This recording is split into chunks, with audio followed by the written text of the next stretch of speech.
दिल्ली की शोरगुल भरी तंग गलियों में एक छोटा सा किराए का कमरा था, जहां अभय शर्मा नामक 28 वर्षीय युवक रहा करता था। वह पुराना पलंग, छत से टपकती सीलन और दीवारों पर उभरी दरारें जैसे उसकी किस्मत की तस्वीर थीं। जीवन में न कोई लक्ष्य था, न ही कोई विशेष दिशा। अभय बस एक साधारण नौकरी करता था। तनख्वाह समय पर नहीं मिलती और रोजमर्रा की समस्याएं उसे भीतर तक थका देती थीं।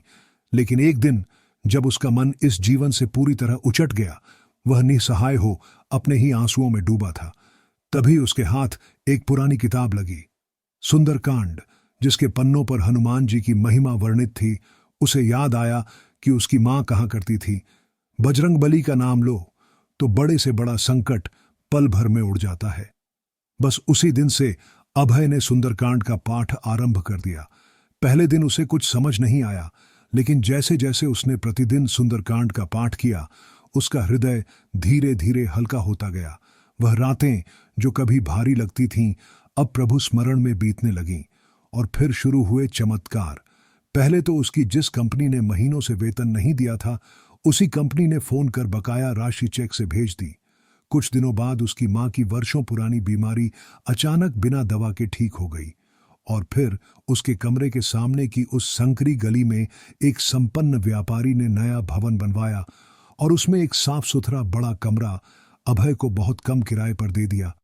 अभय के जीवन में जैसे कोई अदृश्य शक्ति मार्ग प्रशस्त कर रही थी, और वह शक्ति थी हनुमान जी की, उन संकट मोचन की, जिनकी कृपा से अभय की किस्मत बदलने लगी।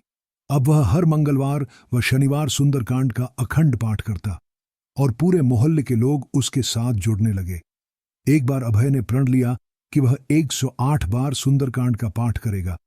तब तक वह विवाह योग्य भी हो चुका था, और पाठ पूर्ण होते होते न केवल उसका प्रमोशन हुआ, बल्कि एक ऐसी कन्या से उसका विवाह भी हुआ जो स्वयं हनुमान जी की परम भक्त थी। वे दोनों पति पत्नी मिलकर हनुमान चालीसा, बजरंग बाण, सुंदरकांड और रामायण का पाठ नियमित करने लगे। और तब उनके जीवन में वह चमत्कार घटित हुआ जिसने सबको चकित कर दिया। एक रात्रि जब दोनों राम दरबार का भजन कर रहे थे, तभी उनके कमरे में हनुमान जी के गंध की तरह चंदन सुगंध फैलने लगी। दीवारों पर लगी भगवान की तस्वीरें कंपित होने लगीं और दीपक बिना किसी हवा के प्रज्वलित हो गया। उस रात दोनों ने स्वप्न में स्वयं बजरंगबली को देखा, जिन्होंने कहा, हे पुत्र, तूने जो श्रद्धा दिखाई है उससे मैं प्रसन्न हूं। तेरे घर अब कभी अभाव नहीं रहेगा। और वास्तव में अगले ही दिन एक बड़े संस्थान से अभय को इंटरव्यू के लिए बुलावा आया, जहां उसका चयन मैनेजर के पद पर हुआ और कुछ ही वर्षों में वह करोड़पति बन गया। लेकिन उसने कभी अपनी साधना नहीं छोड़ी, बल्कि अब उसने एक सुंदरकांड सेवा समिति बनाई, जिसमें प्रत्येक मंगलवार को 108 लोगों द्वारा सामूहिक पाठ होता। हनुमान जी की कृपा से वहां उपस्थित लोगों की समस्याएं तुरंत हल हो जाती। कोई निसंतान स्त्री गर्भवती हो जाती, किसी की बीमारी समाप्त हो जाती, किसी को नौकरी मिल जाती। यहां तक कि एक बार एक युवक जो आत्महत्या करने वाला था, वह सुंदरकांड पाठ के दौरान अज्ञात कारणवश रोने लगा और बोला, मुझे जीवन मिला है।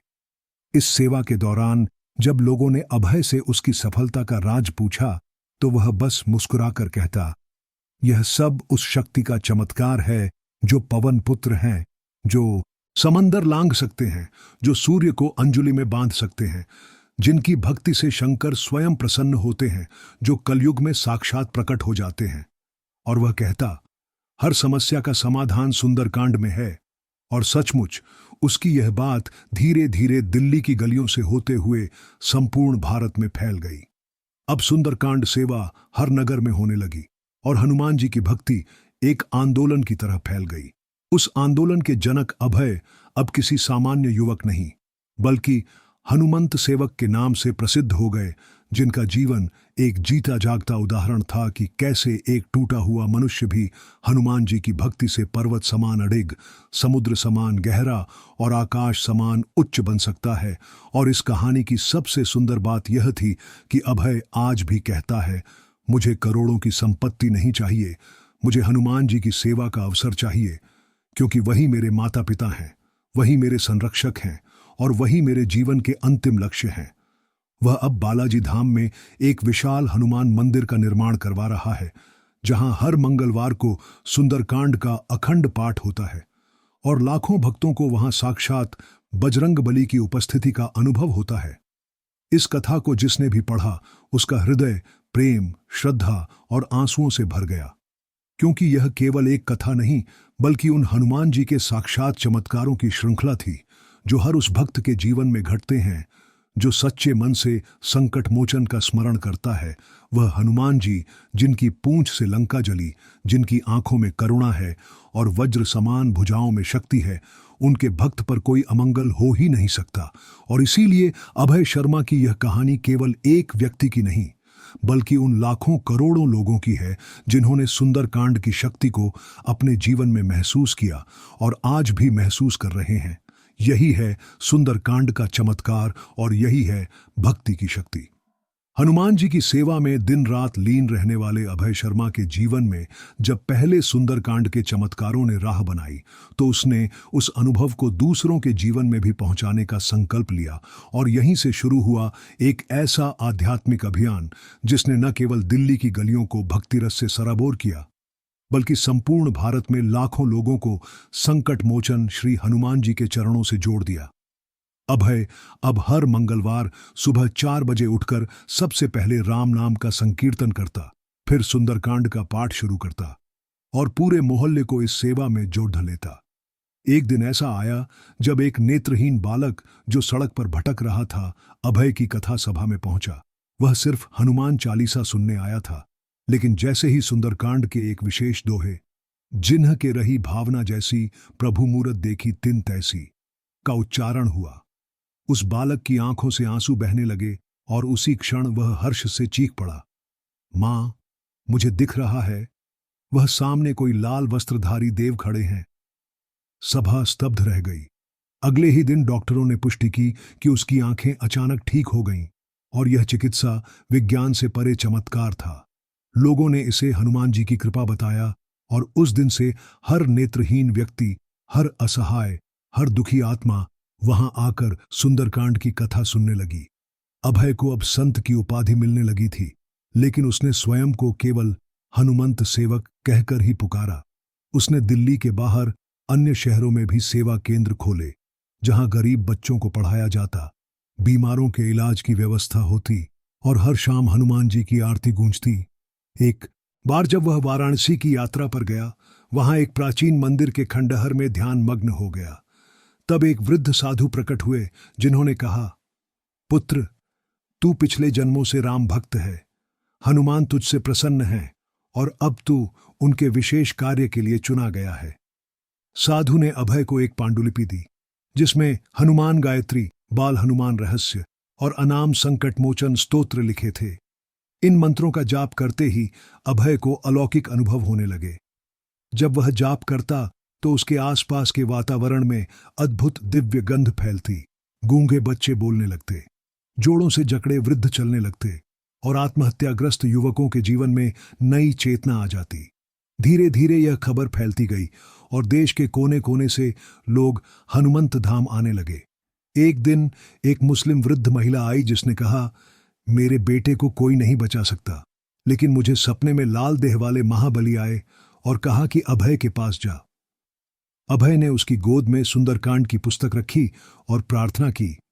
उस महिला का बेटा, जो महीनों से कोमा में था, 3 दिन बाद आंखें खोलकर बोला, जय बजरंगबली। ये सब देख लोग रो पड़ते, क्योंकि यह सिर्फ कथाएं नहीं थीं, यह तो उस महाशक्ति के प्रत्यक्ष प्रमाण थे जो भक्तों की एक पुकार पर दौड़े चले आते हैं। अभय ने फिर एक निर्णय लिया। हर गांव, हर नगर, हर गली में सुंदरकांड पाठ की परंपरा शुरू करनी है। उसने एक संकटमोचन रथ बनवाया जो पूरे देश में घूमता, हनुमान चालीसा बांटता और हनुमान भक्ति की कथा सुनाता। अब भारत के हर कोने में हर मंगलवार को सुंदरकांड पाठ होता। हजारों लोग एकत्र होते और लाखों की समस्याएं दूर होती। किसी का कोर्ट केस जीत गया, किसी का कैंसर ठीक हो गया, किसी की बेटी की शादी हो गई और कोई वर्षों बाद संतान सुख से नवाजा गया। अभय की कथा और बजरंगबली की महिमा अब विदेशों तक पहुंचने लगी।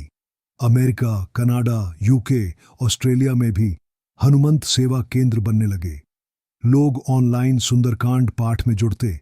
चमत्कार वहीं भी होने लगे। एक कनाडा की महिला ने बताया कि उसके पति के ऊपर आत्महत्या का आरोप था। केस बहुत बिगड़ चुका था, लेकिन सुंदरकांड पाठ के कुछ ही सप्ताहों में उन्हें निर्दोष साबित किया गया, और वह भी कोर्ट में जज द्वारा यह कहकर कि यह एक चमत्कार है। अभय अब पूरी दुनिया के लिए आशा का प्रकाश बन चुका था। लेकिन फिर एक दिन जब अभय किसी गांव के मंदिर में सुंदरकांड पाठ कर रहा था, उसके शरीर में तेज कंपन हुआ और वह मंच पर ही अचेत हो गया। डॉक्टरों ने कहा कि यह कोई हार्ट अटैक नहीं, बल्कि कोई गूढ़ अवस्था है। उसी रात एक दिव्य स्वप्न में स्वयं श्री राम प्रकट हुए और बोले, हे भक्त, तूने हनुमान को ही नहीं, हमें भी प्रसन्न कर दिया है। अब तू जीवन पर्यंत संकट मोचन का कार्य करेगा, और जब तेरा जीवन पूर्ण होगा तू स्वयं बैकुंठ जाएगा। अभय अगले दिन स्वस्थ उठा। उसका चेहरा तेज से दीप्त था, आंखों में लालिमा और स्वर में गूंजती हुई मंत्रध्वनि थी। अब उसका जीवन केवल सेवा बन गया। उसने विवाह के बाद संतान नहीं ली, क्योंकि उसने कहा, मेरे बच्चे वे सभी हैं जो संकट में हैं और जिन्हें हनुमान जी की शरण में लाना मेरा धर्म है। वर्षों बीतते गए। हनुमंत सेवा एक वैश्विक संस्था बन गई। अभय का नाम अब संत अभयनंद के रूप में जाना जाने लगा। जब वह 77 वर्ष के हुए, उन्होंने आखिरी सुंदरकांड पाठ रामनवमी के दिन किया, जिसमें 1 लाख लोग सम्मिलित हुए। और जब पाठ समाप्त हुआ, उस समय उन्होंने आंखें बंद कीं। जय हनुमान ज्ञान गुण सागर कहते हुए उनके होंठ थमे, और वह उसी क्षण ध्यानावस्था में ब्रह्मलीन हो गए। लोगों ने देखा कि आकाश में एक लाल प्रकाश उभरा और मंदिर परिसर में बजरंगबली की विशाल मूर्ति से पुष्प वर्षा होने लगी।